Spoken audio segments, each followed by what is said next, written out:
What's up, family, and welcome back to the channel. Yesterday, we had a conversation, just about secularism, it increasing, and then, of course, talking about how the church has played a role in this, and specifically how it's played a role in it from its many varying interpretations of the Book of Revelations.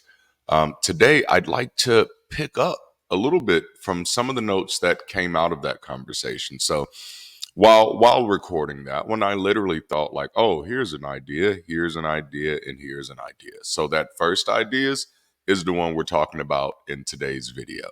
All right, so before we jump in, make sure to like the video, hit the subscription button, subscription. Yeah, I'm keeping it in here. It's staying in here just like this. Like the video, hit the subscribe button, hit that alert notification button. Consider joining our community or supporting in whatever way that makes sense for you. And you can do that through YouTube membership, through Patreon, or through Discord. And of course, check out our merch. It was recently described as clutch. And that didn't even come from me. So, all right, let's jump into this conversation. This conversation is around the ideas, or the idea that churches have been becoming increasingly secular over the years, and this isn't a new phenomenon, and that's why it always amazes me when people jump in the comments and they're like, "No, it's this," and I'm like, "Bro, you're looking at a short view of history. I am taking the long view." And so when you take the long view, you do kind of realize that there's certain things we've kind of stressed ourselves out over or have even got ourselves wrapped up in. And I'm not saying some of it isn't legitimate, but some of it is wildly unsubstantiated and is based on a lack of focus. And so one of the things that I do like to provide when I am sharing content on my channel is just some of the nuance that of what my life was like while I was actually in the faith. Because again, I wasn't just in the pews, nor was I just in the pulpit. You know what I'm saying? So I want to share some of this stuff to kind of help us all get a more nuanced understanding of the world that we live in. And so when I say that churches have been becoming more secular, I mean that churches have been becoming more secular ever since they got here. And that's because we're becoming more secular. You can't separate any human institution from humans. And of course, as the numbers of humans change, things shift. But those things change often along a spectrum. And so yes, there are people who are identified as atheists. They are a minority. There are people who identify as agnostic. They are another minority, typically inclusive of atheists. Then you have people who identify as non-believers. But the rabbit hole goes deeper than that. That Russian Chinese doll, whichever one it is, that doll, it keeps on going down. Because then you have believers who don't believe, but don't have anyone to share that with.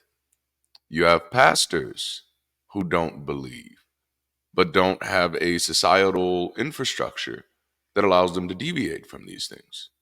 And so, no, I'm not just saying, number one, yes, I am very, very aware of the sociological trends of people becoming atheists and becoming non-believers from a statistical perspective, for sure. But I'm also trying to give us insight into areas where the statistics are not there yet. We're working to get there, but we've kind of treated it was almost like looking for the holy grail for a while. You just assumed that the people who said they had it and were handling it had it and were handling it, right? So you let a lot of people just self-report. And so we've let the church report on its strength. But I'm going to tell you one thing right now: what the report has been saying on the outside is very much different than what the report is saying on the inside. But you don't have to believe me there.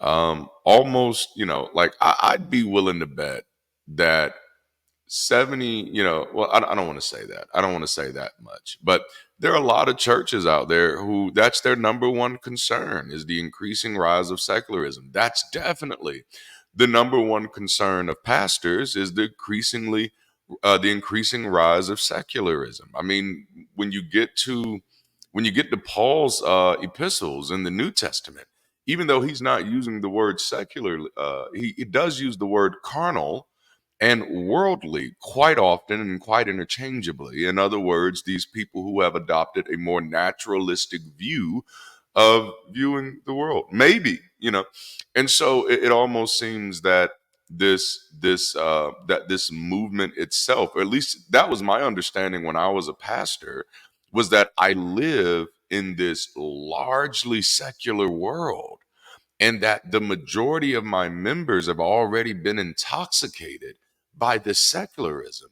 And it's my job on Sunday mornings to bring them back to the sacred truth, but knowing that nobody is perfect. And that's ultimately what we mean is when we say nobody is perfect, we mean that, yeah, you're holy, but you're also still kind of secular, right? So now I can talk through those dynamics, but you wouldn't have as much insight there. And so you'd have to take my word for it. And I don't like to do that because I don't necessarily want to be a beacon of trust for you. I think that's a mode of operating that we need to move from. I don't need to trust anybody to treat them with respect. I don't need to trust anybody to hear what they say, and to hear them out. But no, I need verification. And so to kind of really staple this conversation, I'd like to give you talk about some things that will help you see. You know what I'm saying? And some of these will be out of order because I did just put these notes together. Most of everything is kind of planned out, but every now and then something pops up and I'm just like, ooh, this is too good. Got to do this now, you know? So I want to start here, and I do wish I would have organized these better now that I'm looking at them. Like I'm almost tempted to stop the video. You know what I'm saying? I'm not going to, but I'm almost tempted to. But so I want to start here. And that's the rise of seeker-friendly churches, which I do talk about because seeker-friendly churches and urban churches are highly correlated, and many of them do a lot of work together. They kind of roll in the same camps. The line of distinction is not always quite clear. The biggest difference is that urban churches do tend to be more diverse than. Not saying that seeker-friendly churches can't be diverse. They typically are, but in a much different way. Think the difference between Ted Haggard and yeah, think the difference between Ted Haggard and Stephen Furtick. For those of you who may know these names, but these churches aim to be more accessible and welcoming to those who might be unfamiliar with or even skeptical of traditional church practices. They often avoid dense theological jargon and instead focus on practical and relatable messages. And just to kind of make that makes sense, because I've mentioned seeker friendly churches before. Again, I was definitely a part of that movement. Like even when I got saved, I didn't quite understand why we had all of the ritual, because especially the churches that I got saved in had done a really good job of talking about witchcraft and demonic forces, and I'm like, but then when I'm looking at the way we kind of operate, there really isn't a line of distinction between what you're describing other than who you're doing it for. You know what I'm saying? And the problem is when you do that, you create a sense of equivalency, because it's just like, well, if I can do this through that, and I can also, if I can do this through God, but I can also do this just with some random nature deity, then it's how is this God all powerful? Especially when we had attached ourselves to ideals such as those other things are false gods. And so it's just like, hey, we might want to pull away from this. So it to me, it seemed like the church was moving in the right direction, and I think a lot of other people who were part of that belief system at the same time also felt that way, which is why so many churches went in that direction. And then soon after that, you got churches who had the screens everywhere and stuff like that. Which, when I say these screens, I'm talking about not just screens for singing the songs, but literally you're watching church on the screen. You go to a building to watch a movie of the church, which then did allow those churches to do a lot of other creative things, but that's a whole nother other conversation. But the point is, those churches started moving away from the ritual and the jargon of spirituality. And do you know what? Do you know what the number one complaint against those churches were from the slower church world? Because that's how I kind of look at that. Because there'll always be remnants kind of left behind, but typically everybody, when you look at the Christian worldview, at least in the West, everybody starts leaning towards the same direction. And it just kind of, church is all about the new hotness. Like the way religion has spread in the US and has been able to survive itself is based off of revivals and reformations. And in other words, like, nope, the people before us had it wrong. We're the new hotness. And then, of course, while the people before, they don't necessarily completely lose their power, but in most instances, they do stop growing at the same rates that they were growing before. And then some do eventually completely, decline into, maybe not oblivion, but for sure irrelevance. Um, so yeah, but most of those churches who were, still behind, looked at those churches and said those churches are being led by the devil, because they absolutely recognized that this was secularization. Nobody prayed and came to that conclusion. That was a conclusion that church leaders came to, understanding how people react to these images. You know what I'm saying? And so this is why they started taking out the pictures of Jesus. They started taking the crosses down out of their churches. They started refining and reshaping their methodology to match their current understandings of the world. Like, they literally, and this is why, like, I tell people, even when I was a believer, I was deconstructing the whole time.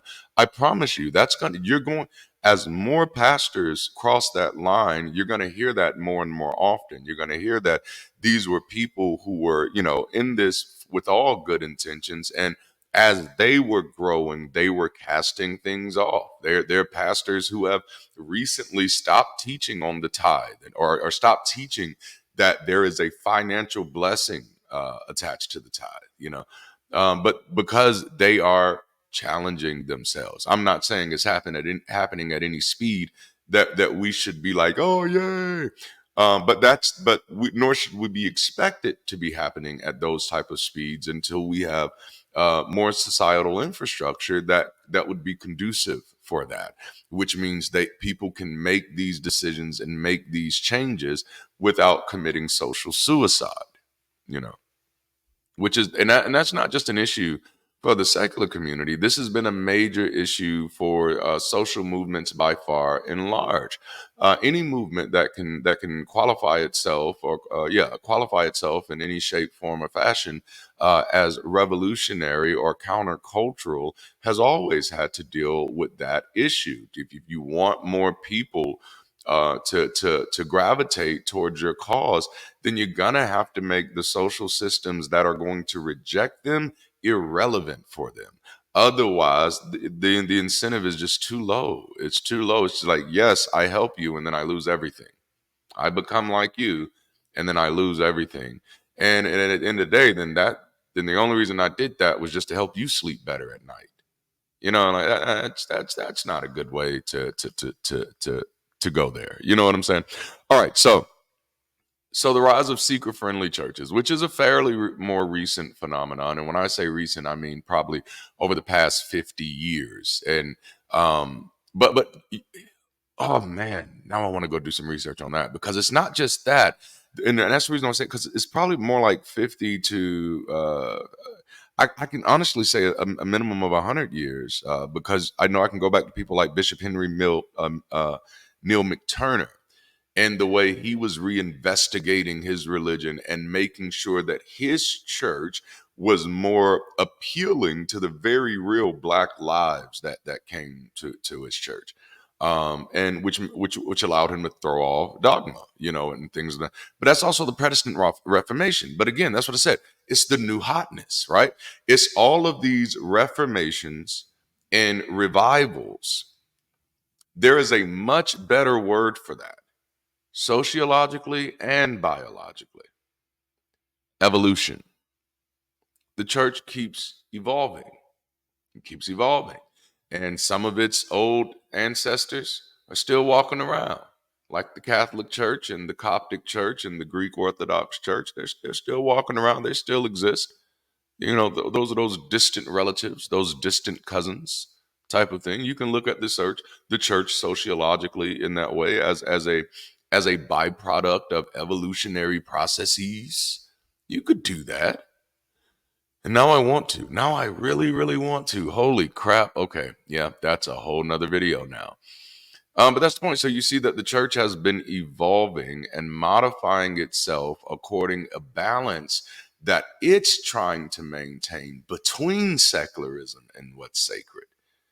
And if you pay close attention of the long view, what you see is a recession in the same way in the broader scope in Christian populations. You're seeing, well, just not even Christian populations. It's I know I'm not even going to go there, but you see a recession in theism when you take the long view of history of humanity. In the same way in church, you see a recession of the sacred over the years. Just from the time that I was a kid to the time that I was a young adult, churches had changed so drastically in what was considered sacred in the sanctuary, to the point that many churches don't even call it a sanctuary anymore. It's an auditorium. When I was a child, the pulpit, which most churches have gravitated away from using that word, which it just means box.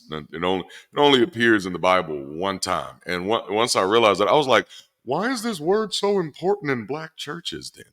Like it just blew my mind. This word that only appears in the Bible one time. But then it's also like, why are there so many pastors? Pastors don't appear in the Bible that much. They're more prophets, way more prophets. And the New Testament is apostle and prophet heavy. And there's even more evangelist mention than pastors. But, that's just some of my old stuff that I used to think about.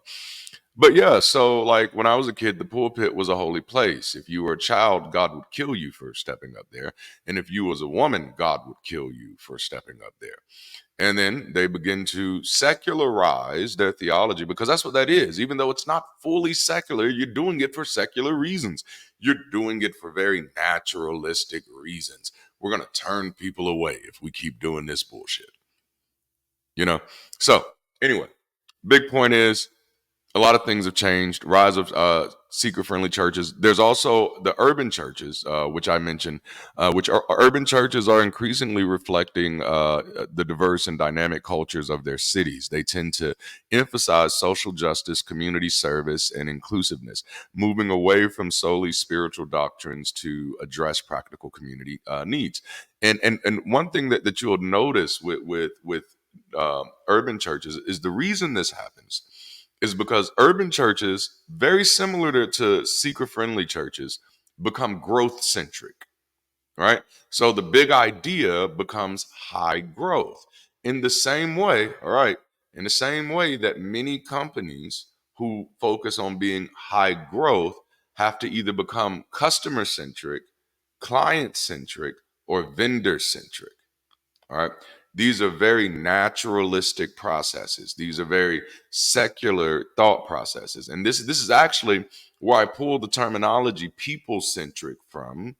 It's from my last 10 years in ministry, realizing that by jumping on that seeker friendly church bandwagon and then eventually transitioning to the urban church bandwagon, because before then, people were calling me apostle, and I was that like super duper deep, holy, Harada Bashadia guy. You know what I'm saying? I'm laying hands and all of that stuff. I don't care who my ministry offends, because my I can't even barely remember the scripture, but my ministry, so other people minister with persuasive words of men's wisdom, but I minister in the power and the demonstration of the Holy Spirit. I was that guy, so even my own journey, you can see how I became increasingly secular. But again, you'll see that with many pastors. You can watch their evolution, which is why I'm one of those people who is very hesitant and resistant from judging people in the moment, even if it's a long moment, because people change, and they often deviate from their moments in very beautiful or dynamic or surprising ways. Um, but you can just kind of see how that evolution goes. But in the urban churches and in the seeker friendly churches, you become growth centric, where the goal becomes, and the ideology is, well, God wants us to reach as many people as we could. So we need to start learning how to reach as many people as we can. And then you begin to realize that scripture is not going to tell you how to reach people. So you start leaning away from sacred doctrine and into secular thought processes. So, like, one of my favorite books when I was a pastor, and it's one, like, I gotta go find it, man, because it was actually a great book, or at least I thought it was then. I may reread it now and be like, ooh, no. But it was called The Five-Star Church. And what this book, the whole preface, or the whole premise of this book, rather, was that churches need to learn from the hospitality industry. That churches need to learn how to value people and how to value those interactions with people. And this is why you get so many churches that learned how to be effective at making their members feel like, oh, this is the best place since sliced bread, you know. Now, not all churches leaned into that direction, but quite a few did.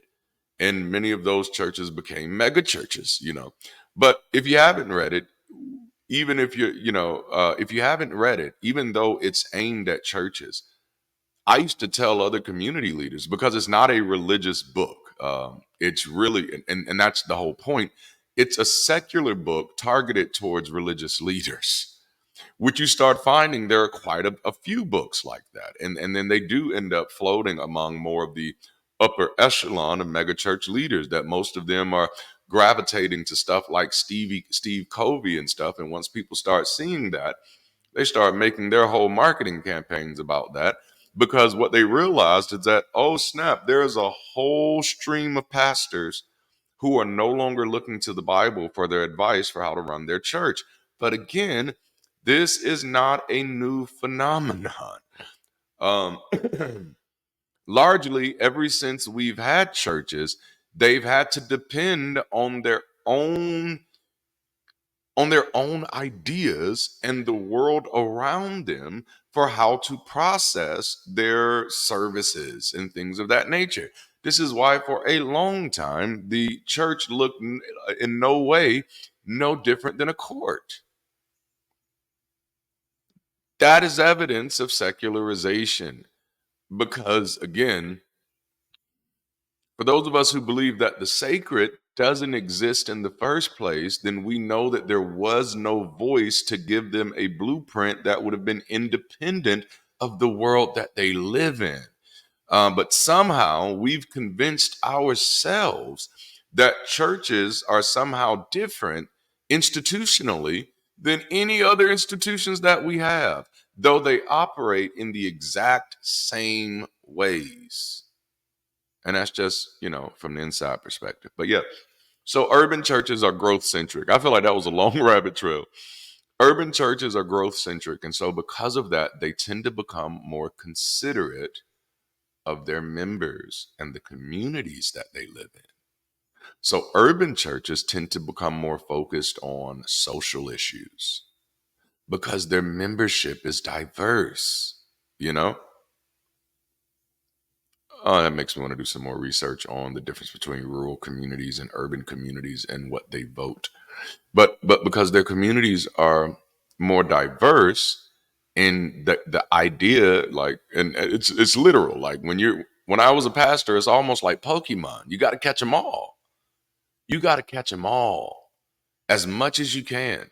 And every time you can convince yourself that something that used to be a barrier does no longer has to be a barrier, you're excited if you're a part of those seeker friendly or urban churches, because then that means, like, yes, I used to have to say we can't just talk about this and just pretend like this doesn't exist. But now I can say, man, even if you smoke weed, you can come to this church. This is what they do. They're not doing that because of spiritual reasons. They're not doing that because God is telling them to do that. They're doing that because they're leaning more and more and more into the secular as opposed to the sacred, you know, even though that's not how they would describe it. But those churches who consider themselves as more true to the faith would precisely describe it that way. You know, the vast majority of those small country churches, when they look at people like Joel Osteen and TD Jakes, they don't look at them as heralds of their faith. They look at them as people who have become secular. They look at their churches as worldly. I remember, and I talk about this in my book, when I moved up north. Yeah, and me and my wife was going to a church, and we were no, it's actually when I moved back to Birmingham. But it was some people that we were going to church with up north. When I moved to Birmingham, and they saw the church that we were going to in Birmingham, which was my mentor's church, a church that I had been affiliated with for years. Their first, thought was, "Oh, that looks like a club." And what I'm trying to get people to understand is, by far and large, there are so many other people who kind of like felt that way. So and this was 10 years ago, and this person is my age, is a millennial, and went to a church that was a little bit smaller. That church probably had 200, 300 members.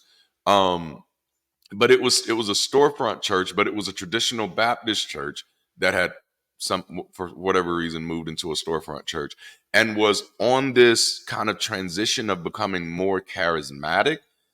You know what I'm saying? So they were at that charismatic place, which, if you want to study that history, a beautiful denomination to study is the Full Gospel Baptist Church, because they kind of serve as a microcosm of what has happened to a lot of Baptists, or at least the middle of it. But anyway, but they went to this type of church, and it was a pretty hype church, sang some of the same music, but they were still the type of church that had windows in the sanctuary, didn't have any special lights, no fog machines, just one oddly placed screen where you could put the word, still had the glass podium type of thing, right? Well, no, well, they just switched to the glass. They still had the big wooden podium, which is something that I wanted in the early 2000s. And so this is what I mean by, say, some of these churches are behind. So when she saw us at the church we were at, she was like, "Oh, that looks like a club," because this church had the big lights. It has the big LED screen behind, on the stage. It has one of the baddest bands in the world, like, and all this good stuff is going on. And she's like, "That looks like the church." Well, now that looks like the world. That looks like the club. Now fast forward 10 years later, guess what they're doing at her church? You know, because they're secularizing. All right, so I stayed on urban churches for too long, but the point is, the idea is they try to become as least offensive as possible, and it doesn't always work out that way, for sure. But they do. So they try not to be offensive to other people's religions. They try to find the ways to incorporate other people's religions in their ideologies and say, yeah, that could be the same thing, because they're trying to, it's Pokemon. They're trying to catch them all. All right, so but then there's also, and those are just some things that you can kind of easily take a look into. But there's also the overwhelming amount of Christian churches that have moved away from the authority of sacred scripture and deference to the community of sacred fellowship. And another great word for sacred fellowship is just secularism in this sense. Because what it is it was always sacred fellowship. But now what it means begins to mean for people is that we shouldn't be harming each other with our ideologies toward each other. And so that's how you get this. That's how you get churches that move away from harmful ideologies. That is a process of secularization. These churches become less focused on supernaturalism. Angels and demons, were once a hot topic at most churches. I don't want to say most churches, obviously, but most churches who believed in angels and demons was a hot topic.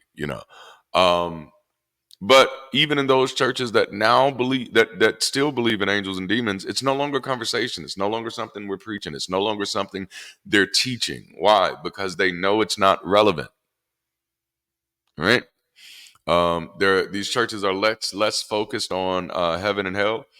And this is why sometimes when I make my comments about churches and their finances, and people get in the comments and they say stuff, well, yeah, but those churches aren't telling, but these other things aren't telling me I'm going to hell if I don't give.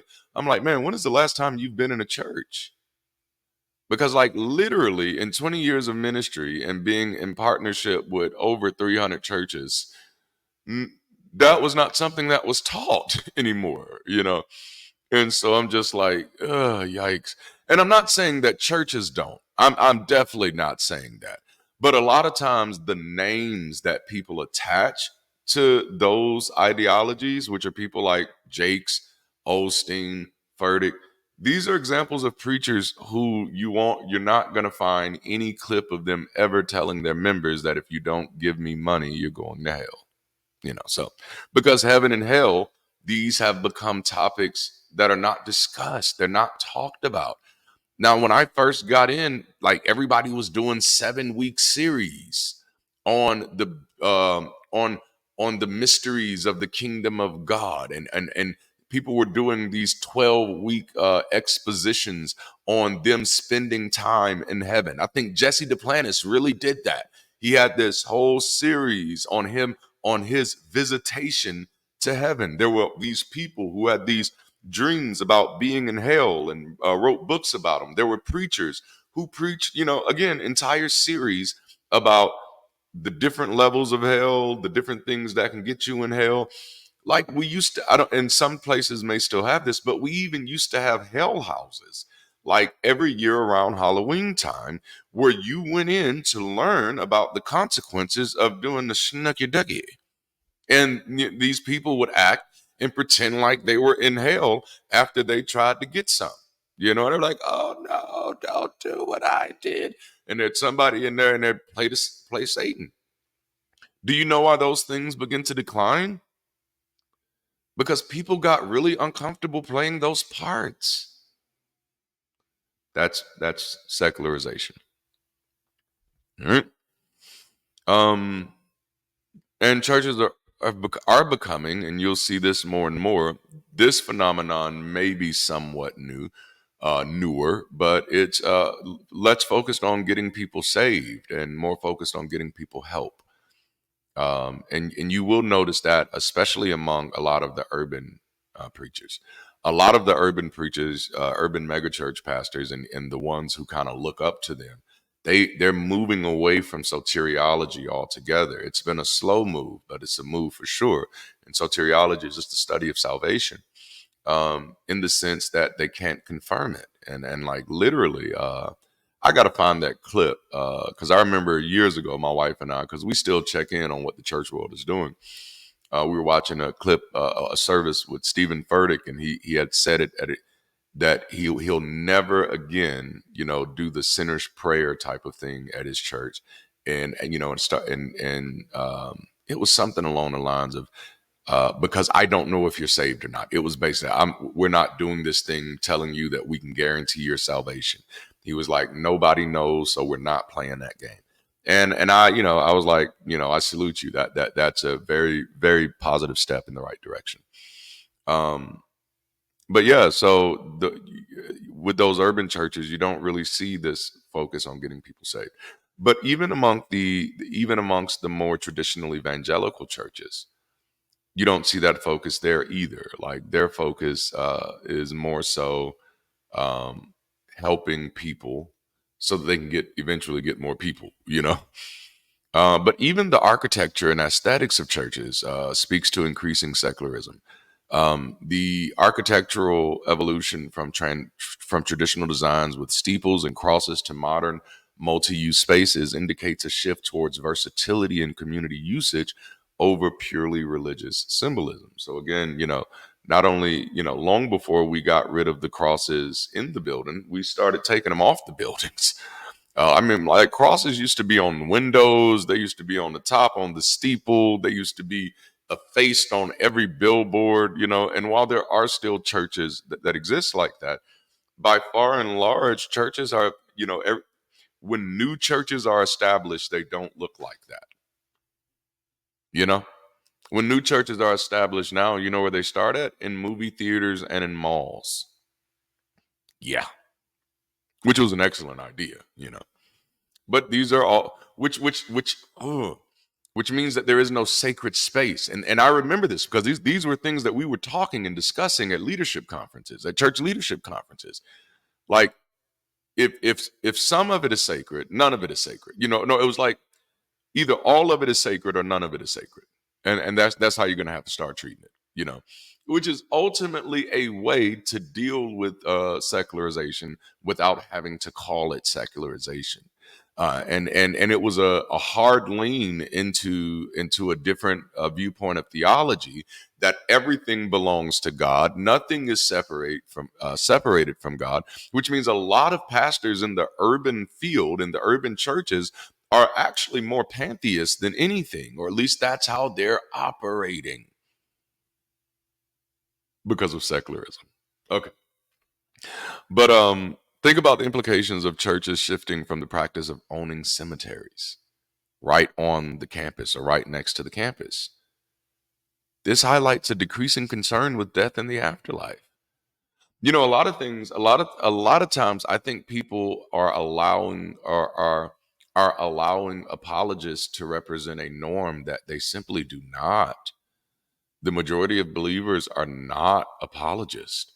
The majority of believers are just people living their lives. You know, they're going to church for the same reason they go to baseball games and football games. It's what everybody else is doing. You know, hey. But the inclusion of expanded instrumentation that were once associated with the devil, such as drums and the electric guitar, you know, incorporating contemporary music and instruments previously considered inappropriate, reflects a broader cultural engagement. You know, a lot of times the word revelation got used to define secularism. It's like I had this revelation that we should secularize. That's what churches were doing. I know that's what I was purposefully doing with my church, even though I not in the full scope that I am today. I was definitely trying to make my church a place that was healthy for people, which is why I wrestled with so many things that I wrestled with. And is why, of course, eventually I just went ahead and deconstructed all of the way, deconverted all of the way. But so here's some other factors you can see. I mean, just think about the factors of church leaders shifting from robes to suits, and then from suits to jeans at the same time that the majority of politicians were shifting from robes to suits, and some of them from suits to jeans. It looks like the church might be beating them out there. You know, church women were once banned from wearing makeup, jewelry, and pants. This has changed dramatically, and it's not because of scripture. It's because of the world we live in.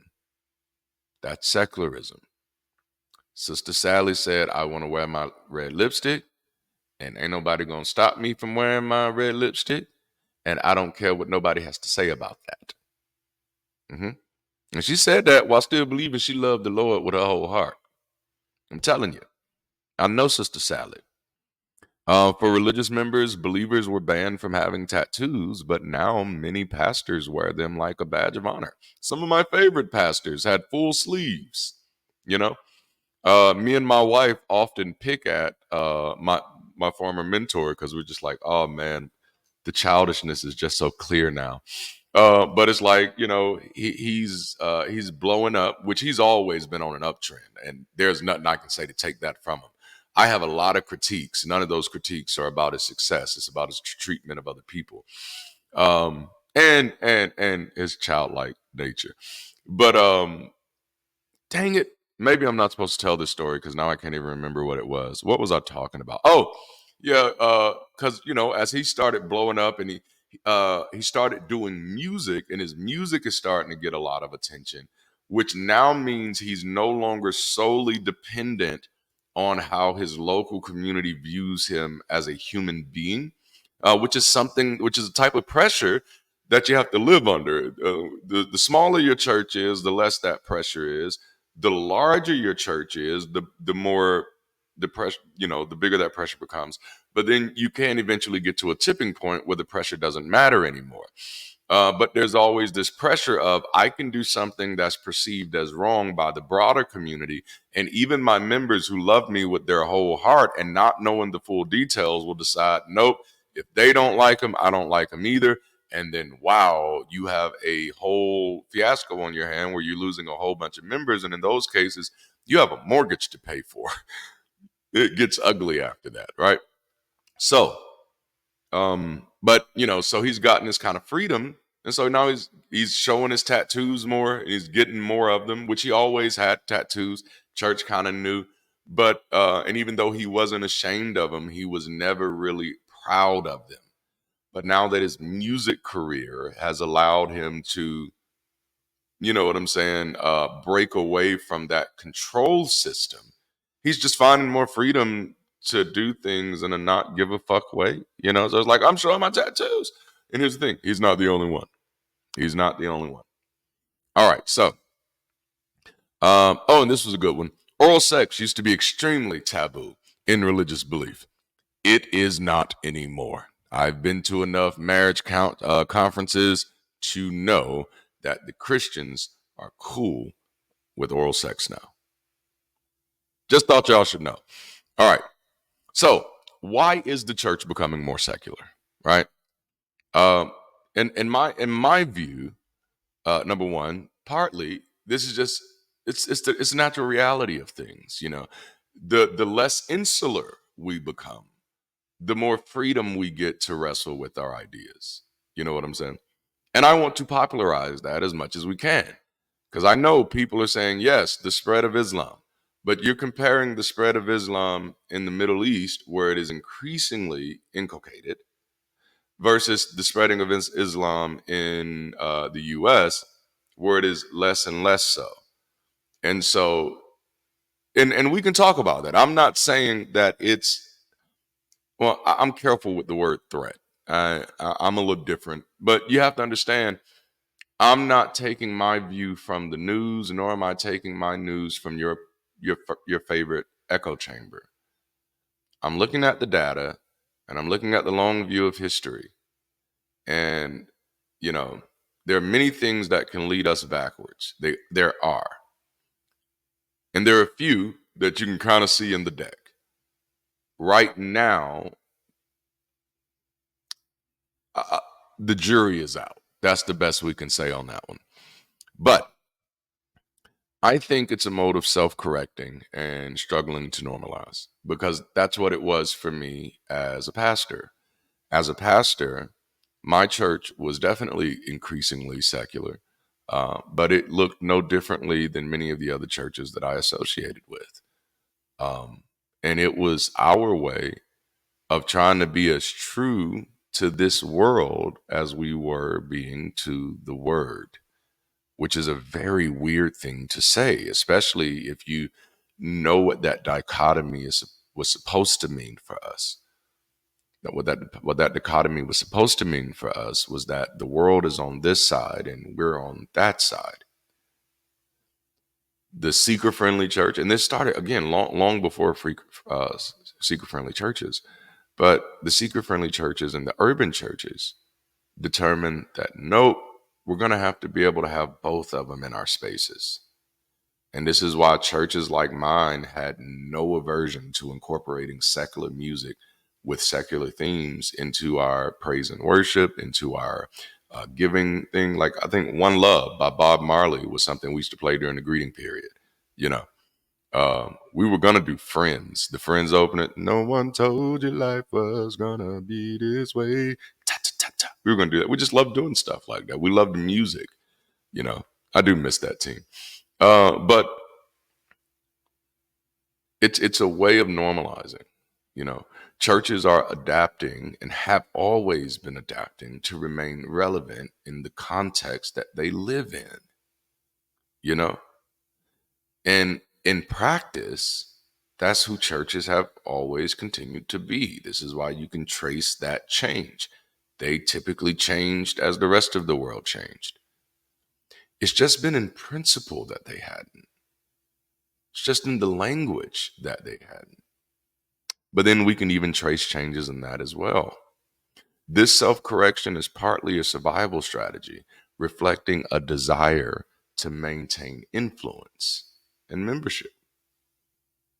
The church has been becoming secular in the same way that the robots in Westworld were becoming increasingly conscious. You can only experience disappointment so many times before you are forced to start wrestling with it and reshaping your approach. So, you, as a well intentioned pastor, can only pray that more members are going to come for so long. In the same way that a person who is starting a restaurant can only pray that customers are going to come in for so long. In the same way that somebody who wants to start an outreach program for the youth can only pray that volunteers are going to show up and help for so long.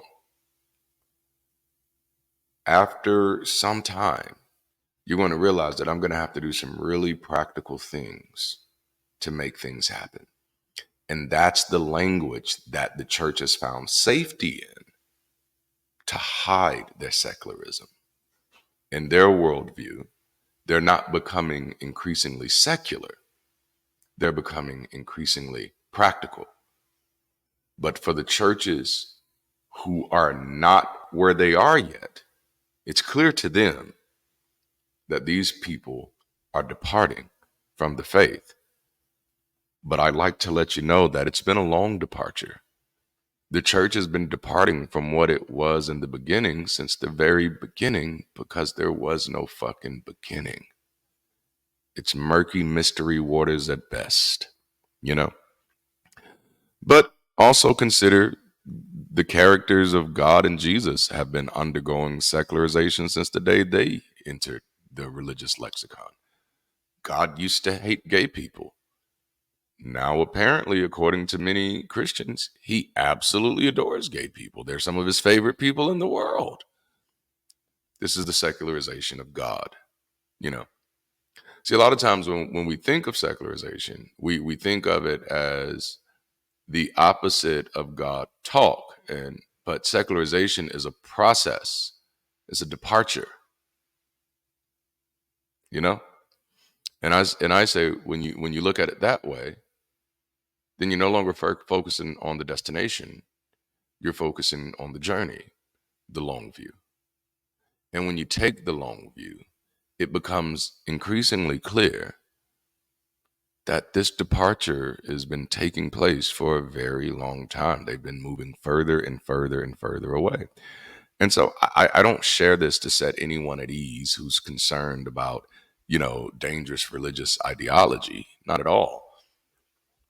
Instead, I share this to encourage those in the secular community who care to turn up the fucking heat and don't hold back. Stop behaving like defeatists and running into the corner. The more communities that exist without the need of superstitious appeals, the more places people have to go who are exploring their options in this world.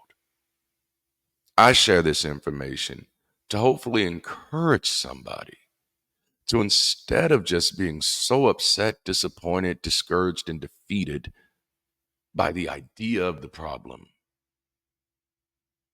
that you start developing yourself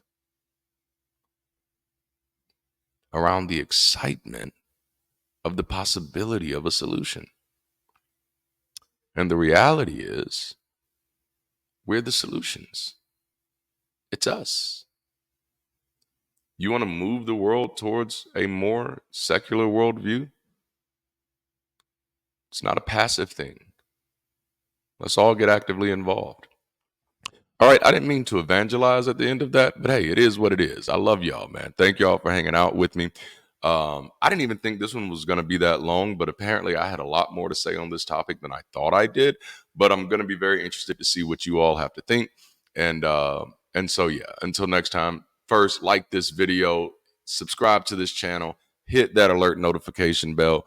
Consider supporting this community and the content that you're getting on this channel. And there are a myriad of avenues to do that. And of course, check out the merch because it's dope. All right. I think that's everything. So until next time, keep rising, stay progressive, and stay beautiful, handsome, bad, bougie, whatever it is. I'll holla.